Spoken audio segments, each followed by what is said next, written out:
আসসালামু আলাইকুম সুপ্রিয় শিক্ষার্থী বন্ধুরা, এডুকেশন ফেভারের নতুন একটি ক্লাসে তোমাদেরকে স্বাগতম। আজকের ক্লাসে আমরা আলোচনা করব তোমাদের নবম শ্রেণীর বিজ্ঞান বিষয়ের একটি প্রশ্ন নিয়ে। তো সামনে যে প্রশ্নটি দেখতে পাচ্ছ, এই প্রশ্নের পরীক্ষা অলরেডি একটি স্কুলে হয়েছে। তো তোমাদের যাদের স্কুলে এখনও বিজ্ঞান পরীক্ষা অনুষ্ঠিত হয়নি, তারা এই প্রশ্নটি বাসায় ভালোভাবে অ্যানালাইসিস করবে। তো যাদের স্কুলে পাঞ্জাবি গাইড ফলো করে কোশ্চেন করে, তারা এই প্রশ্নটি ভালোভাবে দেখবে, কারণ এই প্রশ্নটি হচ্ছে পাঞ্জাবি গাইড ফলো করে করা একটি স্কুলের প্রশ্ন। তো বারবার বলছি, যাদের স্কুলে পাঞ্জাবি গাইড ফলো করে কোশ্চেন করে, তারা এই প্রশ্নটি ভালোভাবে দেখবে। তো তোমাদের যে কোনো অপিনিয়ন যদি আমাকে জানাতে চাও, তাহলে অবশ্যই আমাদের এডুকেশন ফেভার যে ফেসবুক গ্রুপটি রয়েছে, এই গ্রুপে জয়েন হয়ে পোস্ট করে আমাকে জানাতে পারো। তাছাড়া তোমরা আমাদের এডুকেশন ফেভার ইউটিউব চ্যানেল নতুন হয়ে থাকলে আমাদের এডুকেশন ফেভার ইউটিউব চ্যানেলটিকে সাবস্ক্রাইব করে পাশে থাকা বেল আইকনটিতে ক্লিক করে দেবে, যাতে আমাদের সকল নতুন নতুন ভিডিও নোটিফিকেশন তুমি সবার আগে পেয়ে যাও। তোমাদের বার্ষিক পরীক্ষা রিলেটেড সকল প্রশ্ন আমাদের চ্যানেলে দেওয়া রয়েছে, তোমরা প্লেলিস্ট থেকে দেখে নিতে পারো। তো চলো আমরা ভিডিওটি দেখি। বার্ষিক পরীক্ষা 2024, শ্রেণী নবম, বিষয় বিজ্ঞান, নৈবেদিক অভিক্ষা প্লাস রচনামূলক। এখানে প্রথমে রয়েছে ক বিভাগে রয়েছে তোমাদের নৈবেদিক প্রশ্ন। এখানে থাকবে নৈবেদিক এবং এক কথায় উত্তর, অর্থাৎ ক বিভাগে থাকবে টোটাল 25 মার্ক। তো 1 নং প্রশ্নটি দেখো, পারদের কত গভীরতায় চাপ 1 অ্যাটমসফিয়ার হবে? তো আমি প্রশ্নটি পড়ে দিচ্ছি, তোমরা উত্তরগুলো বই দেখে দেখে তৈরি করবে। 2 নং প্রশ্নটি দেখো, চলন্ত বাস থেকে নামার পর যাত্রী সামনের দিকে কিছু দূর দৌড়াতে হয় কেন? 3 নং প্রশ্নটি হচ্ছে, বস্তুর ওজন W1 ও অপসারিত তরলের ওজন W2 হলে বস্তুর ভাসা বা ডোবার ক্ষেত্রে নিচের কোনটি সঠিক হবে সেটিতে টিক দিতে হবে। এখানে দেখো W1 ইকুয়াল টু W2 হলে বস্তু স্থির থাকবে, W1 গ্রেটার দেন W2 হলে বস্তু পানিতে ডুবে যাবে। এখানে W1 লেস দেন W2 হলে বস্তু পানিতে ডুবে যাবে। তো যেটি হবে সেটিতে তোমরা টিক দিবে। 4 নং প্রশ্ন হচ্ছে, স্ক্যান্ডিয়াম পরমাণুতে 21তম ইলেকট্রনটি কোন অরবিটালে প্রবেশ করেছে? এখানে দেখো দৃশ্যপটে আলোকে 5-6 নং প্রশ্নের উত্তর দাও। এখানে বলছে ইলেকট্রন মূলত sp-df অরবিটালে বিদ্যমান থাকে। এখানে 5 নং প্রশ্ন বলছে, শেষ অরবিটালে সর্বাধিক ইলেকট্রন ধারণ ক্ষমতা কত? 6 নং প্রশ্নে বলছে, অরবিটালগুলোর ক্ষেত্রে এখানে নিচের কোনটি সঠিক হবে সেটি টিক দিতে হবে। 7 নং প্রশ্নে দেখো, নিচের কোনটি নিউক্লিয়ার মডেল? 8 নং প্রশ্নে বলছে, বংশগতি পরীক্ষার জন্য মেন্ডেল তার গবেষণা কত সালে শুরু করেন? 9 নং প্রশ্নে বলছে, বিশুদ্ধ লম্বা মটরশুঁটি গাছের অ্যালিল দুটিকে কিভাবে দেখানো হয়? 10 নং প্রশ্ন বলছে, ডিএনএ এর গঠন কেমন? 11 নং প্রশ্নটি দেখো, এখানে বলছে প্রোটিন, তো কোনটি হবে সেটিতে টিক দিতে হবে।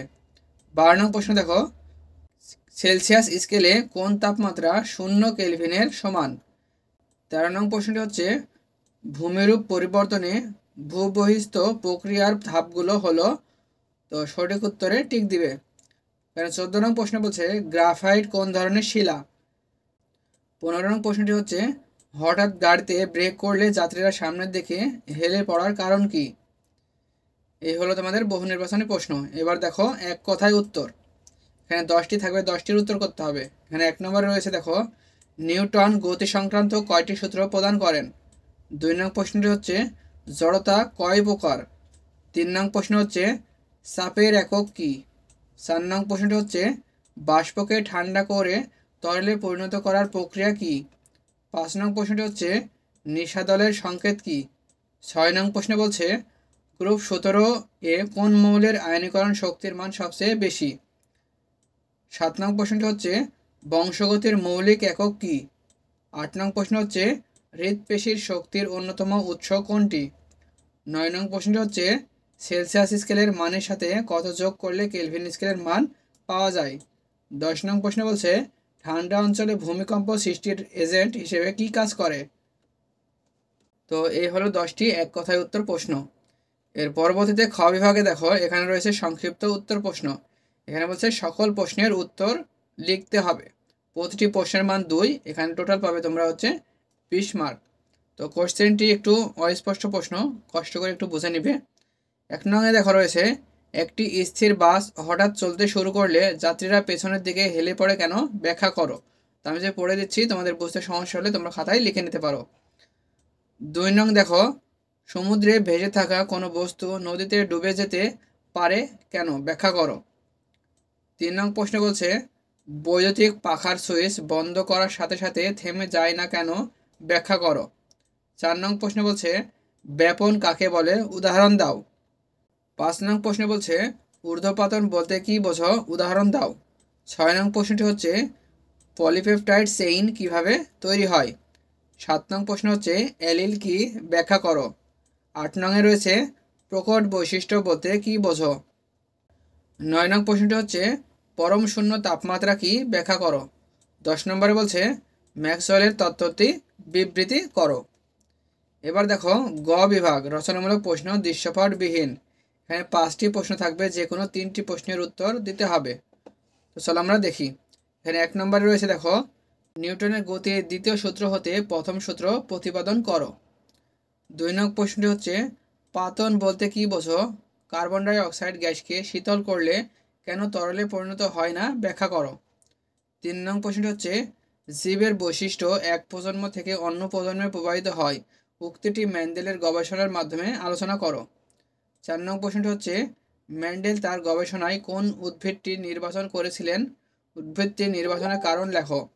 5 নং প্রশ্ন হচ্ছে, একই সাথে পরিবহন, পরিচালন, বিকিরণ পদ্ধতিতে তাপের স্থানান্তর ঘটে এমন একটি ঘটনা ব্যাখ্যা করো। তো এগুলো তোমরা বাসায় ভালোভাবে উত্তরগুলো তৈরি করে প্র্যাকটিস করবে। এবার দেখো ঘ বিভাগ রচনামূলক প্রশ্ন দৃশ্যপট নির্ভর। এখানে 7টি প্রশ্ন থাকবে, যে কোনো 5টি প্রশ্নের উত্তর করতে হবে। প্রতিটি প্রশ্নের মান 8, এখানে তোমরা মার্ক পাবে 40 মার্ক। তো সৃজনশীলগুলো দেখো। 1 নম্বরে রয়েছে কি, একদিন সকালে আসিফ বাসে চড়ে অফিসে যাচ্ছিল। বাস চালক সময় হঠাৎ একজন বৃদ্ধ লোক রাস্তার মাঝে চলে আসায় বাস চালক সাথে সাথে ব্রেক চাপলেন। এতে করে আসিফ সহ কয়েকজন যাত্রী সামনের দিকে ঝুঁকে পড়ে আহত হলো। এখানে ক নং প্রশ্ন বলছে, দৃশ্যপটে আসিফের আহত হওয়ার কারণ জড়তার আলোকে ব্যাখ্যা করো। 2 নং প্রশ্নটি হচ্ছে, দৃশ্যপটের পাঁচটি যদি স্থির অবস্থা থেকে হঠাৎ চলতে শুরু করত তাহলে কি হতো, উদ্দীপকের ঘটনার সাথে এই অবস্থার পার্থক্য লিখো। 2 নং প্রশ্নটি দেখো, 2 কেজি ভরের একটি আম 60 মিটার উঁচু গাছ থেকে মুক্তভাবে পড়ছে। ক নং প্রশ্ন বলছে, ভূমি স্পর্শ করার পূর্ব মুহূর্তে গাছটির গতিশক্তি নির্ণয় করো। খ নং প্রশ্ন বলছে, ভূমি থেকে 40 মিটার উপরে আমার গতিশক্তি বিভবশক্তির 2/3 হবে কিনা গাণিতিকভাবে ব্যাখ্যা দাও। 3 নং সৃজনশীল দেখো। এখানে বলছে, এ বি সি ডি 4টি পরমাণু রয়েছে এবং এ পরমাণু যার পারমাণবিক সংখ্যা কত 9, বি পরমাণু যার পারমাণবিক সংখ্যা হচ্ছে 15, সি হচ্ছে 17, ডি হচ্ছে 20। এখানে বলছে এ বি সি ডি প্রতীকী অর্থে প্রচলিত কোনো প্রতীক নয়। তাহলে এ বি সি ডি হচ্ছে মৌল, এগুলো কোনো প্রতীক নয়। তো মৌলগুলো তোমাদেরকে বের করতে হবে। এখানে কতে দেখো বলছে, এ বি সি ডি মৌলসমূহের যোজ্যতা ইলেকট্রনের সংখ্যা বের করো। তাহলে এ বি সি ডি কী কী মৌল, তাদের যোজ্যতা ইলেকট্রনগুলো বের করতে হবে। খ নং প্রশ্ন বলছে, এ ও ডি এর মধ্যে বন্ধন গঠন প্রক্রিয়া ব্যাখ্যা করো। এখানে লেখা আছে কত, এ ও ডি, এ ও ডি এর মধ্যে বন্ধন গঠন প্রক্রিয়া ব্যাখ্যা করতে হবে। 4 নং সৃজনশীল দেখো। এখানে একটি উদ্দীপক রয়েছে, এগুলো হচ্ছে গ্রুপ এবং এগুলো হচ্ছে পর্যায় বা সারি। এখানে বলছে, দৃশ্যপটের চিত্রটি পর্যায় সারণীর একটি খণ্ডিত অংশ। তাহলে এটি একটি পর্যায় সারণীর খণ্ডিত অংশ। এখানে ক নং প্রশ্ন বলছে, দৃশ্যপটের XYZ মৌলের ইলেকট্রন বিন্যাস দেখিয়ে পর্যায় সারণীতে এদের অবস্থান নির্ণয় করো। তাহলে এই যে এক্স, ওয়াই এবং জেড ইলেকট্রন বিন্যাসের মাধ্যমে পর্যায় সারণীতে কোন গ্রুপে কত নং পর্যায়ে অবস্থিত তা বের করতে হবে।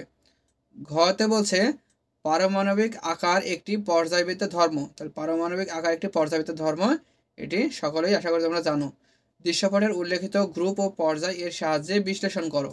তাহলে এই কথাটি, এই যে উদ্দীপক আলোকে গ্রুপ এবং পর্যায়ের সাহায্যে বিশ্লেষণ করতে হবে। এর পরবর্তীতে দেখো 5 নং সৃজনশীল। এখানে উদ্দীপক দেখো, এখানে পিতা, এখানে হচ্ছে মাতা, এখানে হচ্ছে স্বাভাবিক ডানাযুক্ত মাছি, এখানে ভেস্টিজিয়াল ডানাযুক্ত মাছি। এখানে রয়েছে বড় হাতের ডাবল এন, এখানে রয়েছে ছোট হাতের ডাবল এন। এখানে F1 বংশধর, F2 বংশধর, এবং এখানে দুটির ক্রস, অর্থাৎ দুটির প্রজননের ফলে। এখানে ক নং প্রশ্ন বলছে F1 বংশধরে সব স্বাভাবিক ডানাযুক্ত মাছই পাওয়া যাবে, উক্তিটি দৃশ্যপটের আলোকে ব্যাখ্যা করো। তো এই প্রশ্নের উত্তর তোমাদের বইতে অনেক ভালোভাবে আছে। এই প্রশ্নগুলো যদি ভালোভাবে পড়ে থাকো বই থেকে, তাহলে আশা করি তোমরা এগুলো ভালোভাবে সমাধান করতে পারবে। খ নং প্রশ্ন দেখো, দৃশ্যপটের উল্লেখিত ঘটনাটি মেন্ডেলের কোন সূত্রকে সমর্থন করে, জিনতাত্ত্বিক ব্যাখ্যা দাও। কোনো এক প্রজাতির জীবে চোখের বাদামি রঙের জন্য দায়ী অ্যালিল প্রকট এবং সবুজ রঙের জন্য দায়ী অ্যালিল হচ্ছে প্রচ্ছন্ন। ক নং প্রশ্ন বলছে নির্বাচিত প্রতীক ব্যবহার করে দৃশ্যপটের জীবটির সম্ভাব্য জিনোটাইপ ও ফিনোটাইপ প্যানেট স্কয়ারের মাধ্যমে ব্যাখ্যা করো। কতে বলছে তোমার লেখা জিনোটাইপগুলোর মধ্যে হোমোজাইগাস কোনগুলো, হেটারোজাইগাস কোনগুলো ব্যাখ্যা করো। তাহলে হোমোজাইগাস এবং হেটারোজাইগাসগুলো ব্যাখ্যা করতে হবে।